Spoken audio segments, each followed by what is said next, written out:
So without further ado, I'd like to introduce the panel to you today.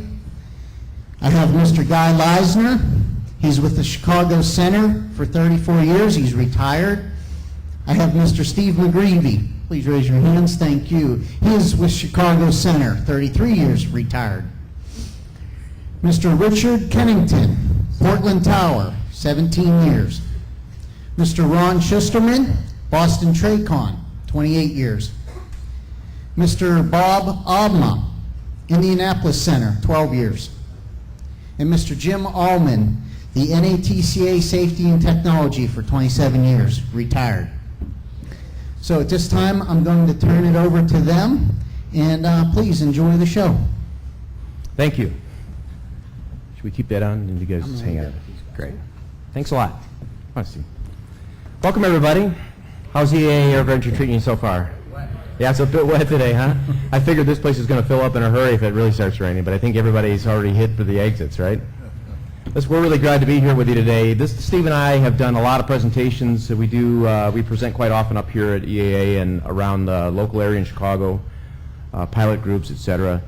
We've been doing this for quite a while, and we really enjoy coming to this forum because, you know, we've got all of aviation here. It's a great week. Everybody has a great time. And every time we've presented, we run out of time because in the end there's always more questions than we have time for. So we thought, why not create a session that is just for questions? So, and there's a lot of questions out there today about air traffic, about flying, about all different things. My background, I'm a Chicago Center controller. I started in 1981 for the FAA. I've been a flight instructor since 1979. My entire life, that's all I've done is fly airplanes or control airplanes and be involved in some way, shape, or form in that industry. And I really enjoy teaching now in my retirement. I love to teach flying. I do a lot of IFR instructing. And I think the IFR is an important thing. All of flying is important, but when you get in the IFR system, you're really into something that you got to know how to manage and do properly. So we thought we'd bring in a panel of experts today, and I'll let Steve introduce himself and go from there. I'm Steve McGreevy, 33 years at Chicago Center. I just retired April 29th. Yay, Steve. So, I had a great career, and I had a great flight instructor, and I have to say that because Guy was my flight instructor. So we go way back. We go way back. I learned to fly in the early 80s, and Guy was my flight instructor, and I had already hired with the FAA when I decided to fly. I grew up in an airline family. My dad flew for Delta, so I've been around flying most of my life. And Chicago Center afforded me the opportunity to get out and meet pilots and do these seminars with Guy.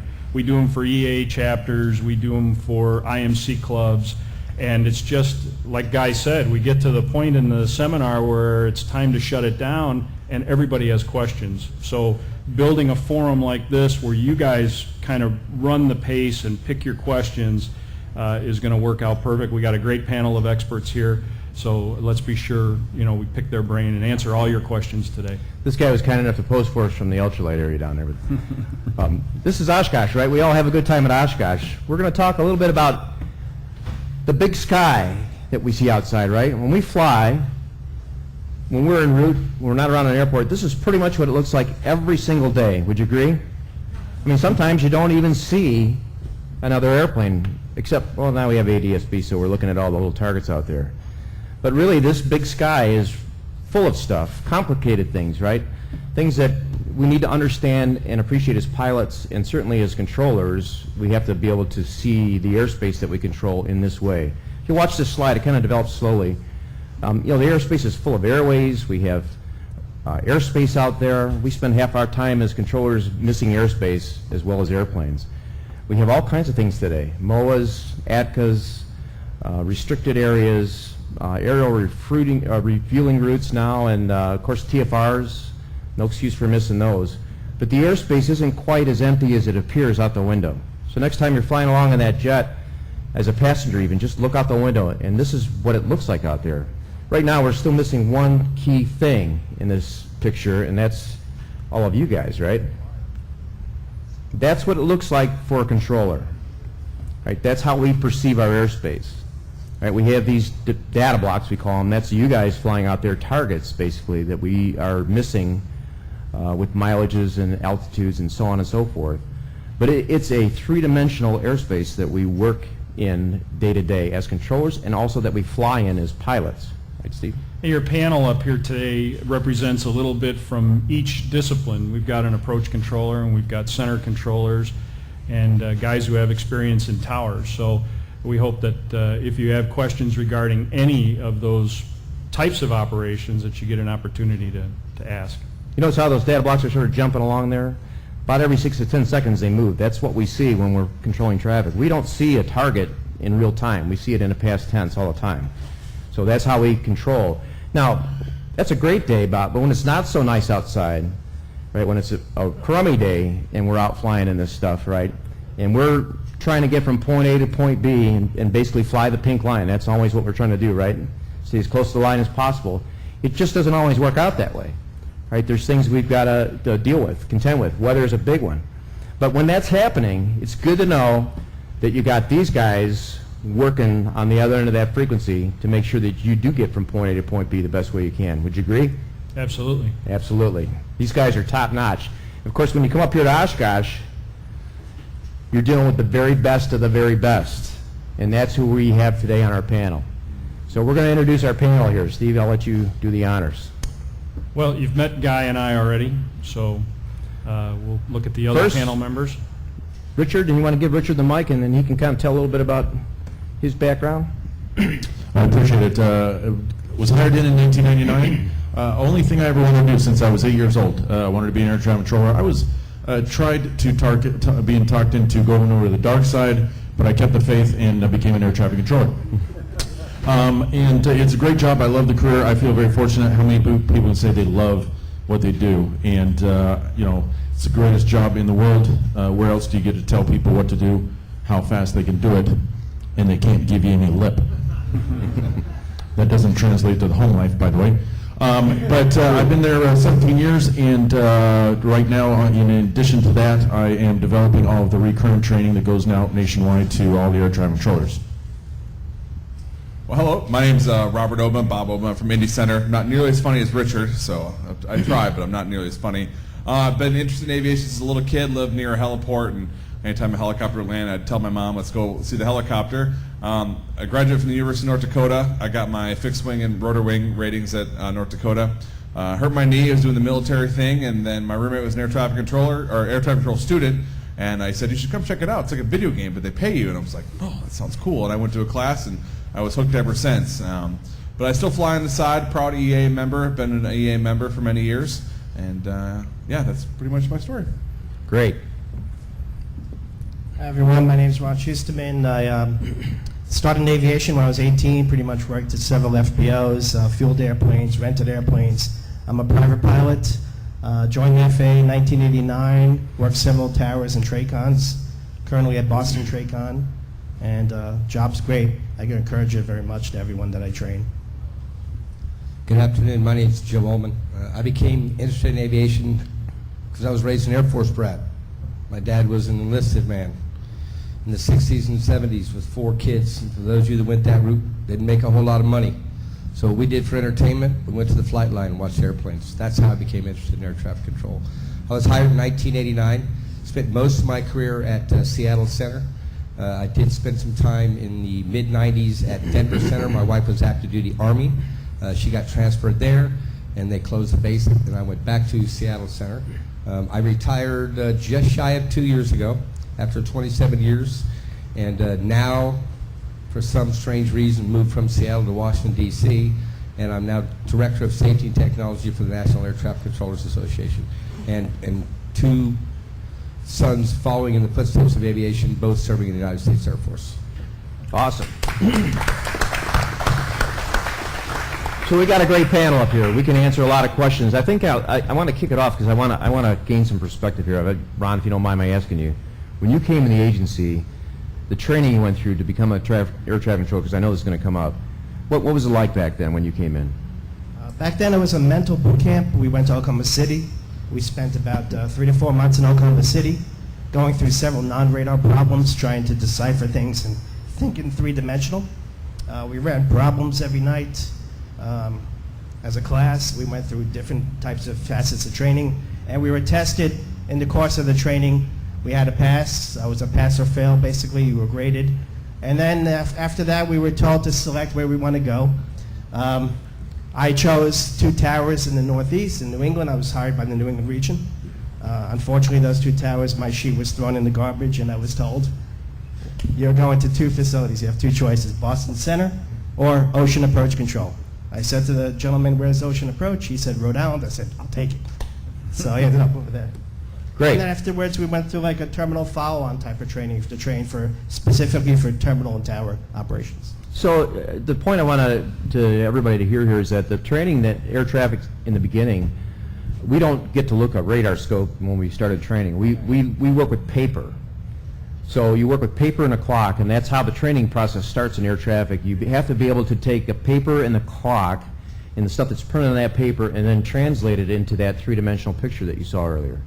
And if you can't do that, you can't be an air traffic controller, right? That's how it is in the center environment and the radar environment. Now, over on your side in the tower, what's it like over there when you did your initial training? Training in the FAA takes anywhere from about 1 to 3 years.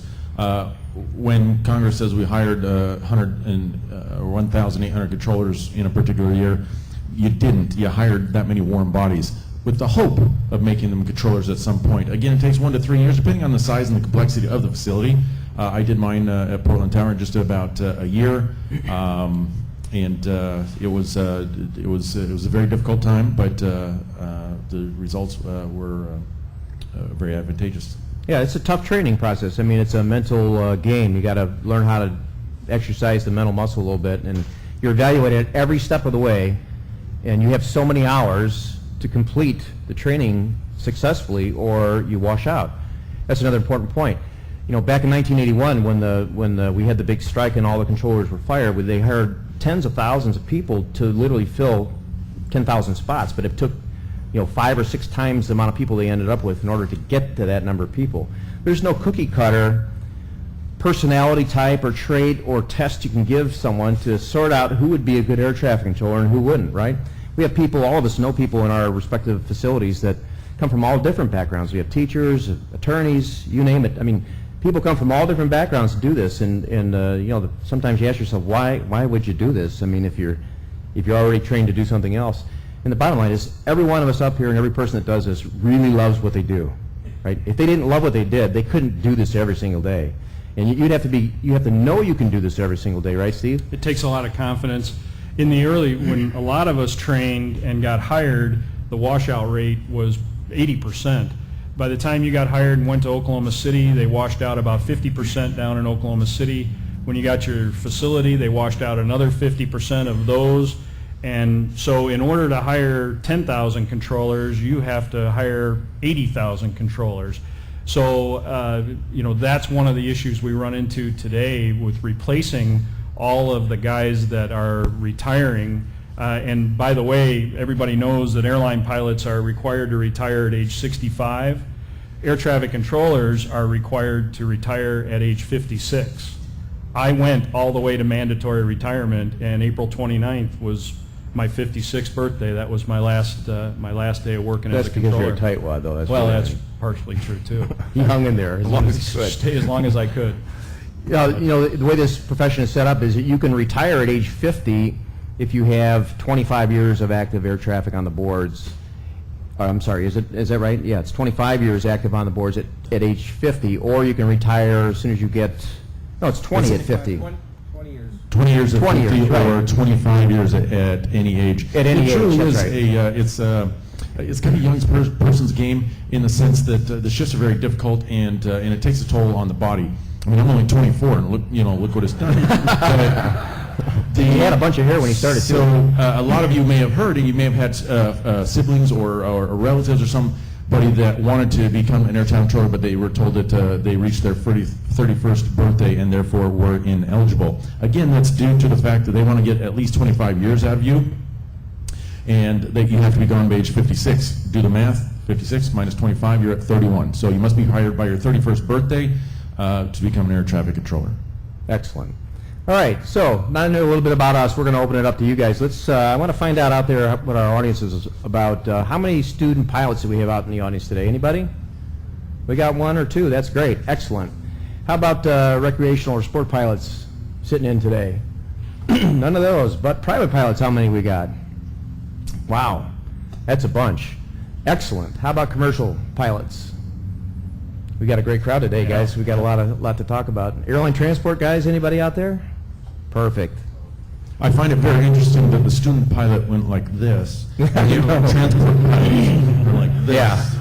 That's the way it works out. It's But there's actually something to be said to that, because we see that in the operation all the time too. We see it out in the field where the student pilot or the pilot that is unfamiliar is a bit timid. All right, and if you take nothing else away from this, I hope that you will take away the fact that I will give you the extra. That's why I'm talking very slowly, right here. So I'll give you that extra set of advice. Seriously though, we want to help you. So help us help you. Tell us what if you're inexperienced. Let us know. I was talking to a gentleman earlier this week here at the air show, and he said, "I tell him I'm a student pilot all the time." Now, I don't condone lying, but I get where he's going with that, in that he wants to be watched. Whenever he goes into new airspace, congested airspace, let us know. There's no shame in that. I would keep an extra set of eyes on you. Now, I may make fun of you when Bob and I go out to drink afterwards. We might make fun of you, but it's good on radio. We're going to take care of you. Beautiful. How about any flight instructors we got in the crowd?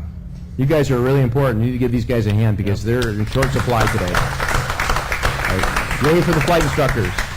I'm representing. We're in all kinds of hats this week. We're a safety team reps. I'm an AFI guy up here today, representing them for this presentation, and of course we got NACA and the controllers up here. How about any future air traffic controllers out there? Anybody want to do this, John? We can sign you up today. Jump online, take a test. You got to take a psych test, though. And if you pass it, we might not hire you. Okay. I think based on how it aged you, and I can see where they're coming from. All right, so let's open this up for questions now. What we're going to do is we got a kind of an odd format. We just have one microphone. We're over here, and so you're going to raise your hand for a question. They're going to run over and they're going to give you the microphone, and you're going to fire away. Yeah. Can you hear me? Yep. Got it. My son is going into 10th grade. You touched on the prerequisites just a minute ago. You got to take some sort of test. What would I tell him that he needs to do as prerequisites to, become an air traffic controller? Sit down here. Okay. Unfortunately, he's not interested in becoming a pilot. He says he's afraid of heights. What's wrong with him? I told him, hey, so am I. Well, he doesn't want to work on a tower then, right? If he's afraid of heights, just be a helicopter pilot like I did. So, we fly about 200 feet above the ground. So there really are three ways to become an air traffic controller as far as the hiring stream goes. There's the military. So if you're a military air traffic controller, prior experience, there's something called the CTI schools, College Training Initiatives. For me, that's the route I went to, University of North Dakota. You have Embry-Riddle, Purdue, many schools that have that option. Now, if you go through Embry-Riddle, a CTI school or the military, you kind of get to bypass what's called the biographical questionnaire. It's kind of a personality test. But we do hire what's called off the street. Jim came off the street. I think Richard, did you come up? CTI? So the two gentlemen over there to the left were off the street. Now, the requirements to be that, you have to be a U.S. citizen. You have to have 3 years of college and/or work experience combined. So you have to have 3 years college or just any kind of job experience, and then you can be hired on. Now, but to do that, you have to take what's called the BQ, a biographical questionnaire, and really what it comes down to is a personality test.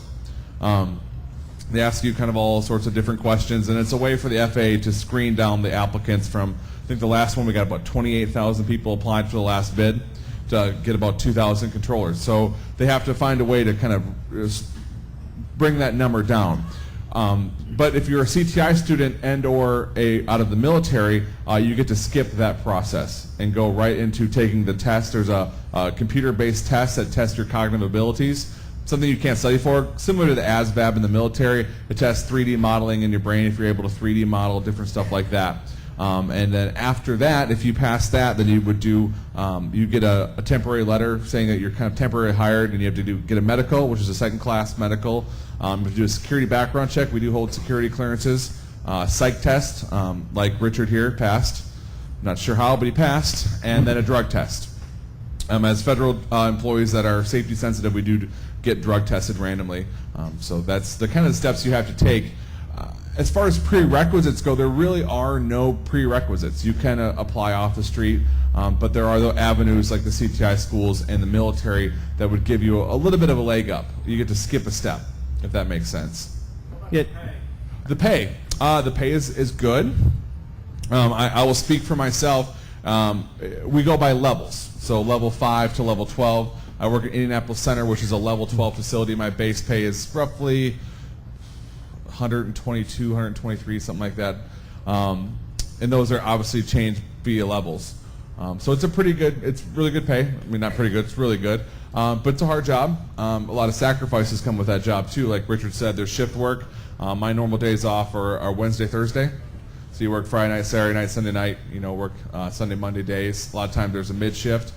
We do called quick turns. So what happens is you'll come in for a night shift, maybe at 1 o'clock in the afternoon to 9 o'clock at night, go home, go to bed, come back the next day at 6 a.m., go to work from 6 a.m. to 2 p.m., go home, get some sleep, come back that night at 10 p.m., work 10 p.m. to 6 a.m. That's called a double quick turn. So as you can tell, it does throws your body in for a little bit of a twirl. So there are some sacrifices to it. You said it's not that normal 9 to 5, Monday through Friday type job. And it's a little stressful at times. I used to be a paramedic. I always tell people it's like being a paramedic. Most of the time it's really fun. I love working with my fellow controllers. It's not easy, but it's, you get to talk to airplanes, and the other 30, it's about sheer chaos. I mean, summertime, thunderstorms, deviations, you kind of leave work and just want to go into a room and pull the covers over your head and go to bed. So it's worth it, though. The sacrifices are worth it. But the pay is good. The benefits are really good. The retirement's good. So I recommend it to all my friends, anyone that wants to get into it. It's a great job. Great. We have a pay cap, by the way. Any kind of flying experience is always a positive. Yeah, right. It makes That helps. it doesn't necessarily mean you're going to be successful, but it enhances your ability to understand what's going on in the cockpit while you're sitting in a nice, warm, comfy chair when things can get a little tense in the cockpit. I do have one little note. When I was in Oklahoma City, and we were talking about prerequisites and what makes a successful controller, when I was in Oklahoma City, I was there with a guy who had a PhD in psychology. He had his own practice, and another kid who his only job was a busboy. Who was successful in the screen was the busboy. The PhD ended up going back to psychology. He's probably treating some of the guys we went to school with. So. No. Go ahead. Here we go. Why would you have to work those kind of shifts? Because that's very fatiguing, that type of work. I did it for 41 and a half years on the railroad, and I know when you don't have a constant sleep schedule, you're always fatigued. That's a great question. I got just a guy to talk about that. Well, I will say that some years ago, we entered into discussions with the ATC for a fatigue mitigation program, which we do have in place. So it actually has gotten better since we were hired. They've extended the hours you have to be off in between your shifts. You now have to be off for 10 hours before your mid shift, 9 hours before your other shifts. So it's gotten better. I will say that some of it is self-induced, right? I mean, we used to call our schedule the rattler, right? We call it the rattler. So you take your 40 hours and you compress it into a very tight time, and you work your mid shift, but you get almost like 3 days off. When you're young and dumb, you figure out mid shift is like an extra day off, and when you get older, you start realizing, wow, those things really are wear and tear on your It takes body. 2 days to recover, right? Yeah, it takes you 2 days to recover. So. I have a question. Hello, Tuss. Scenario is IFR current pilot, IFR legal airplane, flying along straight and level, VFR, or maybe I'm just off my local uncontrolled field. I want to punch through the layer, a thin layer, and get up to maybe 7,000. What's the best way to ask for that phraseology-wise? Just give us a call. We'll have you identified. Tell us what you want to do. We'll probably clear you short to a VOR or clear you to a destination via a heading just to get you on top. We'll try and get some PIREPs in the area to give you an idea what the tops are in that area. Obviously, you have to be IFR equipped and qualified to get that clearance to climb through the tops. Remember that if you want a VFR and top clearance, you have to remain on the route.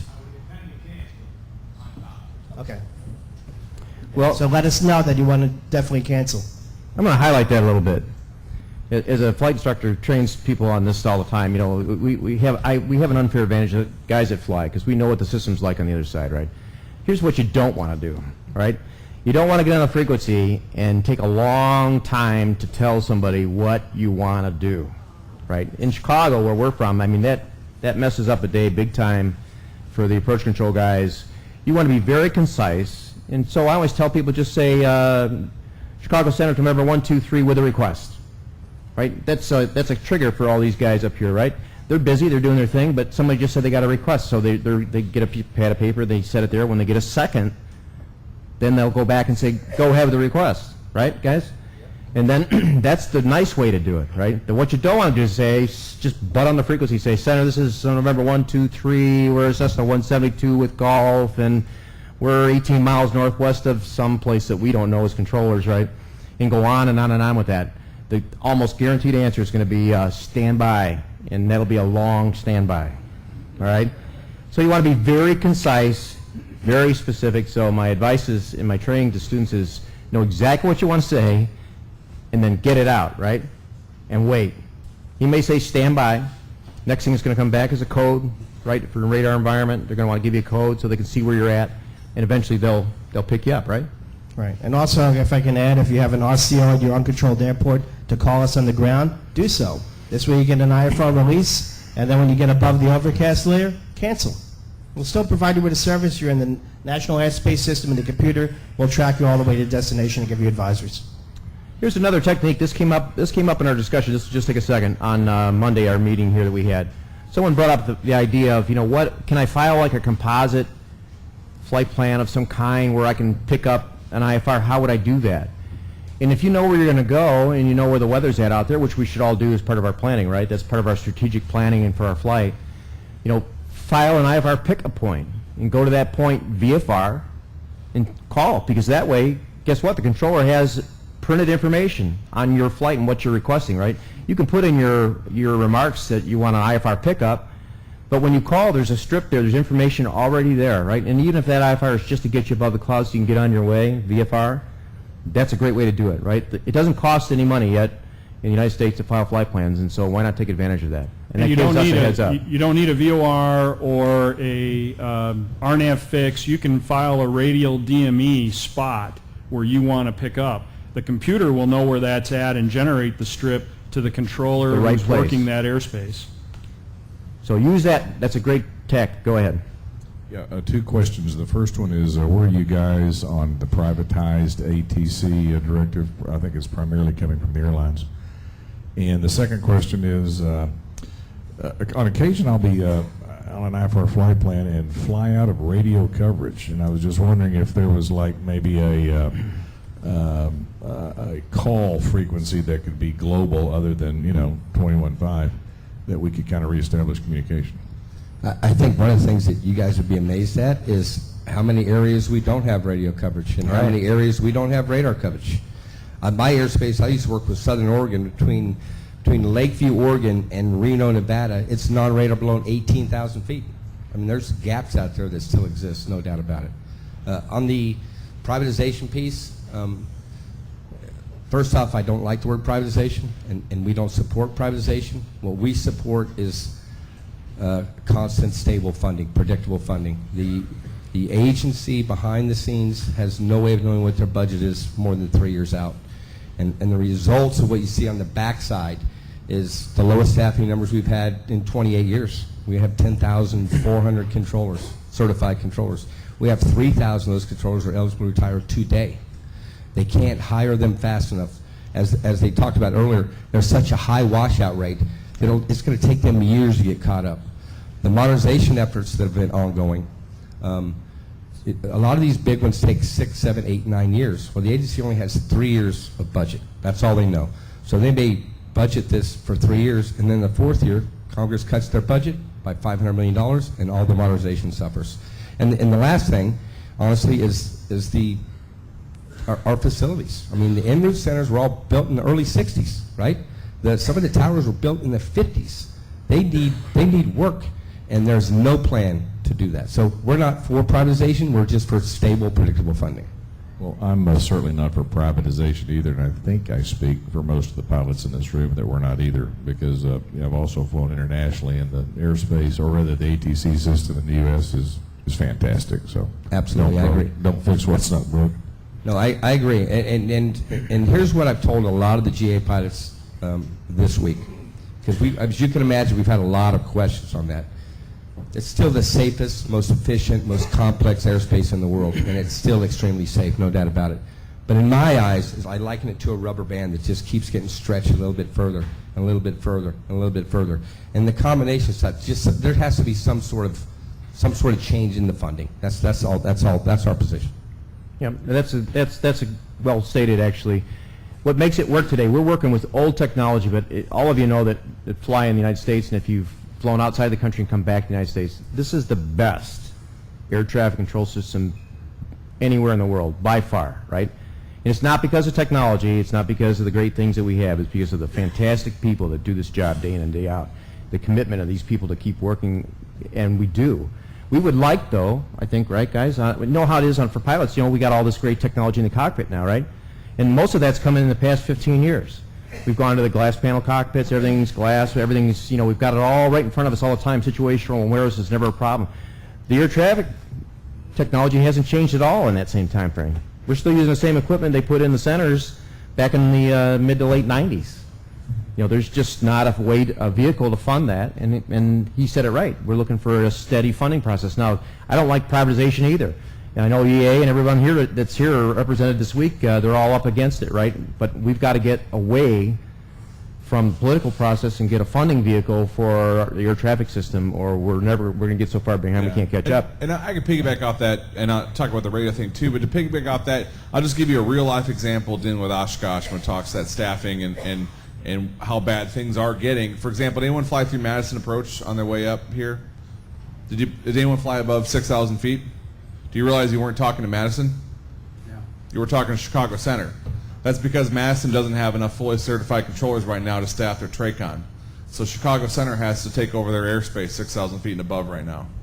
So now you have controllers who are not normally working a piece of airspace because the approach control does not have enough fully certified controllers. It's real life. It's happening. The facility I'm in now, Indy Center, when I came in the facility, we had 52 controllers in my area. We're down to 31. And we have, I think, 7 or 8 that can walk out the door. And with stuff going on right now in politics, there's a good chance that 7 or 8 will walk out the door very soon. So it is a real situation. And that's, like Jim said, the stable, predictable funding. And I will tell you from a pilot side, I'm a pilot too, right? I'm an EA member and I fly. I will tell you it's hard when you're in the pilot side to understand what we see from our technology. To you, it sounds like everything works great, right? But that controller may be working on ASR radar that was built in 1952, with vacuum tubes. We're working with radios that are built in the 80s, 90s. So it may sound good when you're in the cockpit and the flight deck, but I'll tell you on our side too, the technology, we're behind the power curve. Now, I will tell you one thing about the radio thing. As a pilot, this is what I always tell my pilot friends. If you can't get a controller on a frequency, maybe you've gone a long time and you've forgotten or the controller's forgotten to call, you're on a radio frequency, never forget the relay, right? Mm-hmm. So you can go on the frequency, say, is anyone on the frequency? And right. Someone, hey, Southwest 2182 here, can you relay to the controller that November 1234 is still here? I just can't hear the controller. They'll relay to us and we'll get you a different frequency. Never forget the relay is there. And then the 121.5, don't be afraid to use it. If you've lost radio, that's a situation and you need to get a hold of us. Don't be afraid to use it. More and more people today are using that because out of necessity. So let's go to the next question. Real quick, before we go to the next question, I want to jump on what Bob said. That area around Madison is where I used to work prior to retiring. I remembered the conversations back in February and March that we were going to take over Madison's airspace. We're trained for it because on the midnight shift, we work that airspace from the surface to 10,000. Madison's airspace reverts to us. But one thing you have to remember, not only are we restricted by our equipment limitations when we take over an approach controls airspace, we now have expanded separation standards. Madison Approach can run airplanes a lot closer together, 3 miles. Chicago Center has to have 5. So not only are we diminishing the effectiveness and the and the quality of the service we're providing, but because of these staffing issues, it's costing you guys too. I think what's important is to realize how we got there is it's not simply because we didn't want to hire or we couldn't find quality candidates. It's because of the stable funding that Jim was talking about. Sometimes you don't want to see how your sausage is made. If you pull back the curtain on what's going on right now in the system, the staffing issue is such that if we send people to the academy, all right, and we approach a shutdown, or FAA reauthorization runs out, or appropriations run out, which we do about 3 or 4 times a year. Prior to that happening, about a month before, we got to start shutting everything down. That means training stops, everyone goes home, or offer letters to be hired get rescinded or put off. Instructors as well. Correct. So all that stops. While that stops, all those modernization projects that we're working on, those stop. For example, out in Moses Lake, they were replacing these vacuum tubes that he was talking about with the updated radar. They had the new radar in, but they were not going to be able to turn them on before the next possible shutdown. So they had to pull the new ones out, put the old ones back in. Of course, the vacuum tubes did not fire back up, so now they're down to 1 scope, and they do not have their new one yet. All this is because of the unstable funding. Now, every time you shut it down, what happens? You increase your cost. Now you got to fire it back up once Congress kicks the can down the road, which they do about every 3 to 4 months. Our next one runs out September 30th, right? So this unpredictable funding, this start and stop, is absolutely killing the system. And I know you get up right now, you get your flight falling, you go from point A to point B. I don't really see what the problem is. But again, you peel back that curtain, you're going to see some awful holes in the system, and that's what we're trying to fix. We need stable funding in this agency, or we will not continue to be the safest, most predictable, safest, most efficient system in the world, which we are currently. I'm sorry, Ed, I was cutting you off.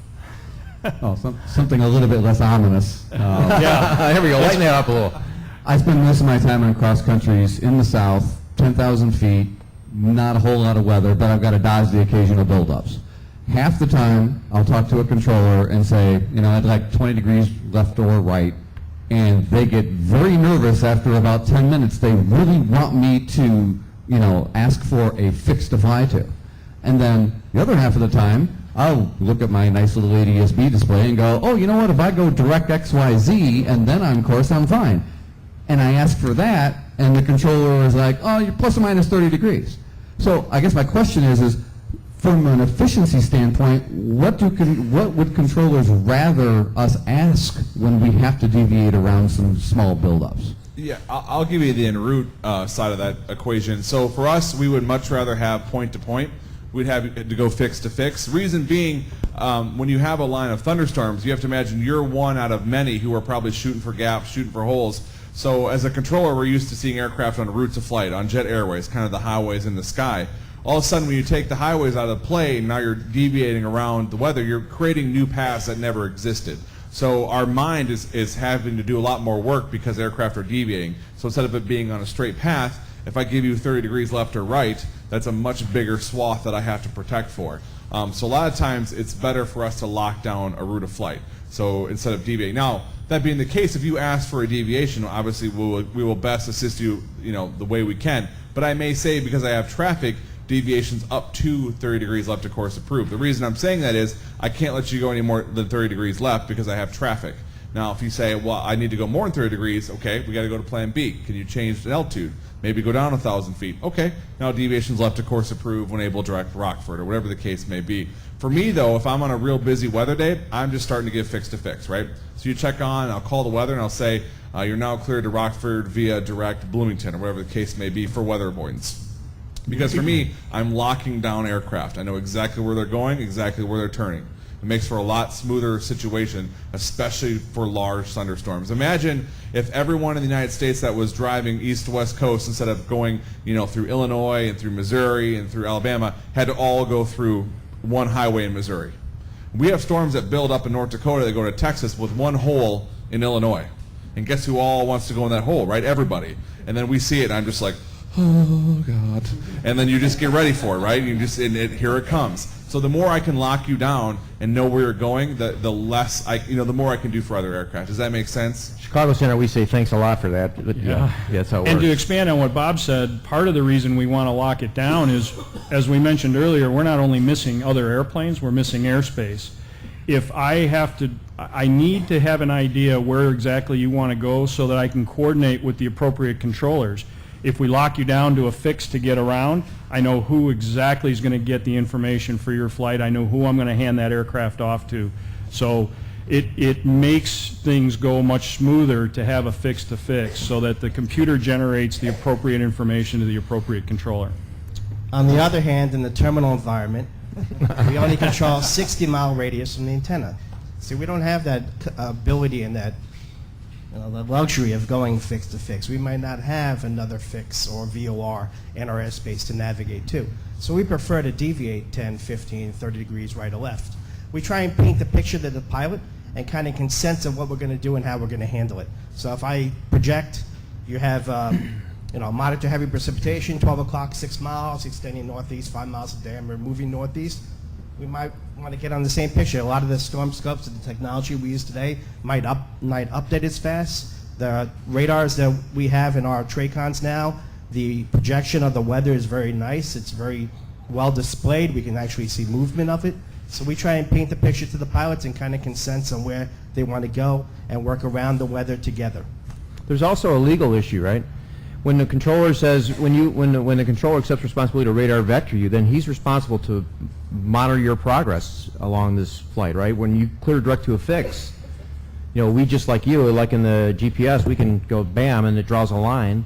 We see the line and we know where you're going, right? But you're navigating on your own. There's a difference when you're navigating on your own versus a controller giving you radar vector. And part of that responsibility is with no radio procedures, right? So what happens if, right? If we lose radio communication, then what do we follow? How do we follow that process? So that's why we always connect you back to a route if we can. If we can't do that, then we're stuck with it, right? We sort of got to live with it. And but when we do give you whatever degrees left or right, we always will give you, when able, proceed direct, Right. the next fix. Typically when we can do that. But another thing to consider is that the approach control, 60 miles, right? That's what they see. And when they take people off of departure routes that are known to the center, are part of a letter of agreement or part of a process that we all agree to in the facilities, he's got to then call the controller who's going to get the handoff on this guy and coordinate the fact that he's not on the prescribed procedure. So that, again, takes more of his time. He's got to pick up the phone, make a phone call, and he's got to coordinate that. So it doubles or triples his workload, quite honestly, especially when it's busy and there's weather. It makes it really hard. Right? Does that make sense? Next question, right here. Then I'll get to you down in front. You'll get the third one. Yep, you're number 3 in the list. Thanks. If I heard you correctly, most, if not all, of you are also pilots. Is that true for the majority of your profession? And then the second question I had for you is, leaving a non-towered airport with an RCO, leaving in VFR conditions, is it preferable, or do you care whether we use the RCO, pick up our clearance on the ground, or depart VFR and then ask for the clearance once airborne? Okay, what was the first question again? How many are pilots? Oh, how many are pilots? It varies. In the en-route centers, 20%? I Yeah, don't know. 20%. That's just a wag, 20 is a good somewhere in number. that. Yeah. But I can tell you this, that every en-route facility, we know who the pilots are. There's no doubt about it. Every time we have a pilot who's in trouble, we'll ask for, is Andy working? Is Guy working? Okay, is Steve working? Because we know that they have the experience. And some of it's what type of aircraft are they rating it? Some people are, twin engine rated. So we got a couple, we know that they're twin engine. We absolutely know who they are. In our facility, when I worked there, we had a list up at the OM's desk of pilots, just in case people didn't know who was out there, so we definitely did that. Yeah, we had a program for that back in Chicago for a while where we kept a list of pilots in case we had a pilot in distress, and you got a controller who has no pilot experience whatsoever, and the guy's trying to explain what's happening, or he's confused, or we'd have a pilot come sit with him, a controller, to listen, be that second set of ears so they could kind of help figure out what was going on, or maybe offer some help, the guys that were instructors. As far as the IFR release with an RCO, if you do have an IFR in file, don't hesitate to use the RCO. If you call me in the air departing an airport and you have something on file and you're catching me basically off guard, I might not have that strip in front of me. It might be at the data position. And if the ceilings are low enough and you can't maintain above the minimum vectoring altitude in that area, I might not be able to help you in any way because I can't turn you, climb you, or do anything. So it's better to get the clearance on the ground, get the clearance delivery, call the RCO, get your clearance through flight data clearance delivery. They relay the information to me, get a formal release. This way also, if I have aircraft inbound, we can time it and get everything done appropriately. Yeah, be ready to go too. Don't call before you do your run up and everything. Expect a 10-minute window because you're not going to get it. They want you to be ready to go when you call, so they can give you. Depends on the volume of traffic Yep. at that moment. Yeah, exactly. We were. Somebody where up were we here next? had a question? Right Yep, here. right there. Yes, I was just curious, does a local approach have better ability to paint weather than enroute? Absolutely. So it really depends. So here's the. Here we go. It absolutely depends on what type of TRACON you're talking to as far as what type of radar they're using. Like we talked about before, the vacuum tube that's called ARTS 2E. ARTS 2E is World War II kind of Korean technology, and they paint 2 levels. That's actually worse than the center. They paint moderate and extreme. Now, if you're working on the fancy-dancy star system like Ron is working on, around here, Milwaukee approach would have it. I believe Madison is still on ARTS. I think Green Bay is stars. I'd have to double check. But they, Milwaukee for sure has stars, so you'd have 6 levels of weather. So they have a better picture as far as the levels. Now, the difference that we have in enroute, the kind of the nice little tool that we can use is we can layer. Now, I don't know, I won't go into how NextRad works because it'll put you all to sleep. But just imagine it takes slices of altitude. And what we can do in the enroute environment is we can kind of look at different slices. So from the ground to 24,000 feet. So if you're flying low, I want to see what's low. Now, if I have an airliner at 37,000 feet, I can look from 35 to 60. Because some of that weather down low isn't going to affect, it doesn't go above 30,000 feet. But it affects you at 10,000 feet. So we can layer. The approach controls can't do that. They just see from the ground up. So there's some differences in both. But the TRACON one, you have to be careful when it comes to approaches. They may have the really good new 6 levels or the old World War II Korean 2 levels. And for you, it's hard to tell. So do all the radars, ATC radars, paint their own, or you said center's NextRad, and approach paints their own though? So the centers use what's called a mosaic, a NextRad mosaic. It takes it from different, because we have such a large piece of airspace, right? So they have to take it from different ones and they meld it all together into one picture. I believe the STARS uses fusion, so you can fuse. They fuse it from different radars, but it's a little bit faster the way they do it. They have almost a primary radar that they gather from and then fuse some outer layers. But they use the same like NextRad, the big soccer ball looking NextRad? Yes. Yep. But does the TRACON use their, like, is it the same?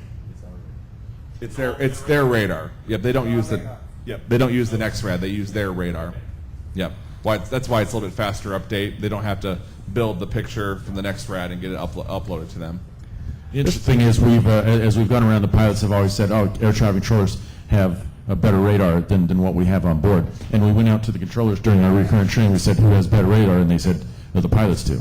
So the point being is we got to work together to complete the picture. All of them have their limitations. So don't assume anything. Help us help you. And we have a little delay too, just like in the in-cockpit weather, we're not seeing exactly real time. There's a little bit of a delay there also, just like you get with XM or any of the other providers.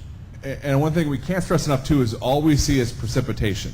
Right. We don't see lightning, we don't see clouds, we don't see overhangs, we see precipitation, right? So I hesitate to even call it weather because it's precipitation. So when you hear a controller give you a weather call, they're going to say areas of moderate to heavy precipitation because that's all that we see. We don't see anything else. So we don't want to lull you into like, well, we know what a storm is. Well, it could be a storm, but it could be a rapidly developing storm that only looks like moderate precipitation because it's in the incipient stage of a storm. It's building rapidly. Or we could show it being extreme, but it's dissipating. It's in the blow-off stage. So again, we just see that precip NextRad picture. This brings up a great point. There's a recent study Purdue University did 2012 where they identified 5 things that are really the problems we have with the new technology today, the advanced cockpit technology that we have and all the information that we're getting is that the bottom of that list is that there's an incompatibility between the systems in air traffic to look at things weather-wise and what the pilots have today, right? We have all of these, you just heard all these various ways of looking at the weather, right? And then you all have your stuff, XM, or you have the NextRad, or you have it by some subscription source. And I think I'd like to ask you to comment on that, because the idea behind NextGen is to get everybody kind of looking at the same thing.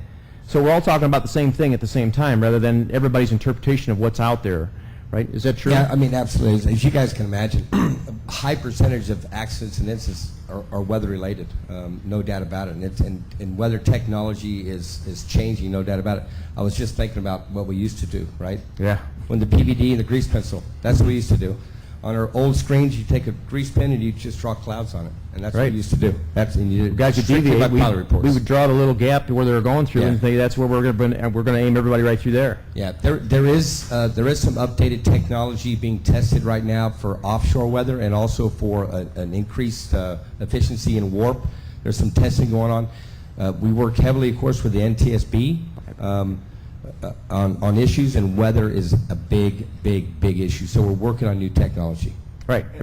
Go ahead. I promised this gentleman a question here, so I want to get to the next question here, and I know we can highlight this in the end, but go ahead. Real quickly, behind the kind of the walls of when the handoff happens I'm from the Seattle area, Seattle Center to Seattle Approach to on, and then all of a sudden, is there tension sometimes that, because then they send you right back to Seattle Center, right back to Approach, and they don't even, I mean, what is going on behind the window? Well, I mean, that sounds like a pretty unique situation. Some of it is pieces of airspace, right? Sometimes you actually transition from center to approach back to center. Sometimes it's that. I mean, I don't know exactly what the scenario you're talking about would cause that kind of thing, but well, and we actually have shelves of airspace. So if you change altitude, you might go to one facility and then you'll transition back to the other one you were at because of a shelf. So the airspace is not perfect squares. It's all odd shapes. There's little points that stick out to accommodate airways and approaches and things like that. So you kind of transition in, out, a couple of times. But is the handoff ever made it correctly to somebody? Yeah, absolutely. Yeah, absolutely. We're Well, that human. puts you on the wrong frequency, and the guy will send you right back. Yeah, That happens sometimes too. Yeah. And one thing I love to explain to pilots, I think they don't understand our side too, is do you ever get it when you check on a new frequency and you have a request and they say stand by? Does anyone ever get that when they say stand by? And one pilot goes, why are you ignoring me? Like, why are you telling me to stand by? And I like to explain it to you. So if I'm Bob and I'm going to Richard's airspace, right? So when a handoff occurs to Richard, I'm still in Bob's airspace. You're still actually technically in my airspace. You haven't crossed the magical Richard line, right? So you'll check on to Richard, but you're actually in Bob's airspace. So the first thing Richard has to do is get permission to come play in my sandbox. So he has to come say, hey, is it okay if that airplane turns 20 left or climbs 2,000 feet? Because technically, not in his airspace yet. The handoff occurs in my airspace, but it's his, he's talking to the aircraft. So when you check on and make a request, I'd say 95% of the time, the first thing you'll hear is stand by, because they have to go coordinate because it's not in the airspace yet. Does that make sense? I hate it when pilots think that we're ignoring you. We're not ignoring you. We have to go get permission to go play in somebody else's sandbox. You're still in the other guy's sector is what the bottom line is. When you get a frequency change, you're moving from sector to sector, airspace to airspace. But when you get that frequency change, it's because you moved into someone else's jurisdiction, right? Well, but until you cross that line, they can't change anything that's been done unless they go back and coordinate. And remember we talked about coordination earlier? It takes time, takes attention away from what's going on. Now, we do have this little thing in air traffic called a point out, right? So let's say that you're going to cut across somebody's airspace, but just that much rather than initiate a handoff and then that guy's got to hand you off to the next guy. The guy who initiates at the beginning, who's controlling, you can call that sector that you're going to just nick the corner of and say, point out. That means, will you watch this guy, give you your information, direct to wherever you're going to go or whatever route you're on, and the other guy will say, point out approved. And that means you can fly through his airspace and he doesn't have to talk to you, right? But sometimes we're busy with weather and everything else and we can't make those because we can't do it. I want to capitalize on that because I've gotten this question at least half a dozen times since I've been here, and it's kind of surprised me. So somebody says, well, I'm talking to approach control, and I'm coming up on a Class D airspace, and the controller hasn't shipped me yet. What's going on? Well, what's going on is he's gotten permission to play in my sandbox without a frequency change. All right? So if I'm giving you flight following, and you're approaching that Class D airspace, it's all on me. It's on the Rest controller. assured, I've done the behind-the-scenes work that you're good to transition that airspace as long as you're under my control, okay? So he's requested permission to play in my sandbox. I gave it to him. He's going to transition and keep you all the way through. And we get I've had a ton of questions about that, so I don't know what's going on out there. But yeah, as long as you're under ATC control, just go with what they say. As controllers, we differentiate between a handoff and a communication change. All pilots refer to the communication change as a handoff. So there's a difference. We have 2 minutes left, so we're going to One get more to another question. If departing IFR from a non-towered field, I much prefer to call a nearby approach control to get my clearance. If I'm not satisfied with the clearance that I'm given, is the individual I'm talking to able to make changes to that clearance, or am I wasting his time by trying to negotiate a new routing for him around weather?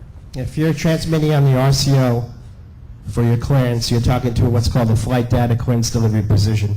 That person has the capability to amend routes, look at different options, talk to the radar controller, look at different options, scan the weather, and help you out in any way you need. So don't hesitate to call the RCO frequency, negotiate what you need, ask if there's another route available. You might have a route that might take you, obscurely around something that you don't want to do, and you might be RNAV equipped or something, or GPS equipped to fly more direct, and we'll work that out. Last question of the day. Flight deviations, are they a subjective call? In other words, say you're flying at 5,000 feet and you busted the tolerance. Is that a subjective call by the controller? Whether it's I knew that was going to come up. All right. Yeah, I tell you what, I can speak for all of us on this one, we can add to it, but you know what, here's how it works. We're not perfect, you're not perfect, right? We all fly, we've all done that. All of us pilots do that. You take your eye off things or your head's down for a minute or two and you bump the autopilot. It happens, right? The only time that air traffic is going to call you out on that is if that loss of altitude or change of altitude interferes with someone else's airspace, another airplane, right? So if you're 1,000 feet apart from another guy within 5 miles or 3 miles in the approach environment and you deviate by more than 200 feet, right, the alarms go off in the center environment, approaching, and then we have to answer the question when the supervisor walks down and says, what's going on with these two guys, right? And so then we have to answer that, and then that would become a possible pilot deviation, right? But we don't enforce any of that in air traffic. We just simply provide the data to FSDO and they do their thing with it, right? They call you and ask you what happened. Now, if that doesn't occur, we may say, hey, we're showing you're 3,000 feet low, check your altitude, or give you an altimeter setting. That's always a hint, right? That maybe you didn't change your altimeter setting, right? So my response is always, no, we're level, we're fine. One thing to add too is, it's true, I've done it before myself, is the military too. So if you bust military airspace, that's a whole different thing. Airspace in airplanes is not good. Yep. But typically we don't do that. Well, listen, you guys, this has been great. As we said, we start off with questions, and this could go on forever, but don't believe everything you've heard about air traffic controllers, right? We've been sort of unfairly portrayed, and we're up here we're the face of air traffic right here, right? Now, I may know a guy or two that looks like Lloyd Bridges up there, but, and he's kind of hip today, actually. But if you can do that for us, we'll try to do the same thing for you guys. We'll try to not believe everything we hear about pilots, right? Listen, thank you very much. You guys have a great time at the show. Thanks for being here today.